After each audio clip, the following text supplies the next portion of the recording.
Well, tonight, educators across the state are reacting to the end of a decades-long battle over education funding. The North Carolina Supreme Court threw out the Leandro case yesterday, declaring the judges who made earlier decisions did not have the authority to do so then.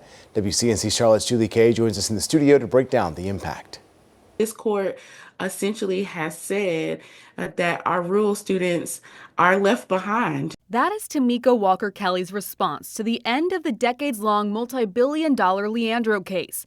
She's the president of the North Carolina Association of Educators and says this is a major setback. It sets back over 20 years of work of fighting for school funding for every student to have access to a high-quality public education. Leandro refers to a series of decisions on equality in state education funding. It started in 1994 when 5 rural counties sued, saying their students were not getting equal resources. The most recent substantial decision was in 2022 when a judge ordered the North Carolina General Assembly to allocate more funding for low-wealth districts. But this new ruling declares that judge didn't have the authority to decide that, and now the money those schools were promised isn't coming. In Thursday's 4-3 ruling, Chief Justice Paul Newby wrote, "In short, the judicial branch is not the venue in which to seek education policy reform." Does it mean that the trial court's order saying to the General Assembly you've got to appropriate $900 million is no longer valid?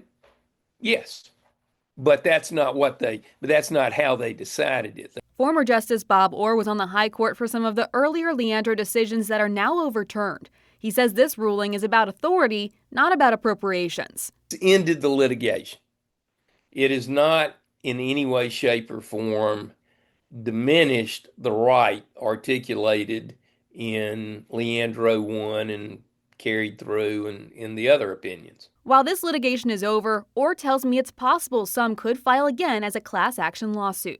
Charlotte-Mecklenburg School Superintendent Crystal Hill says that their operations will not be impacted, but she called the decision a, quote, state-imposed resource barrier. Back to you.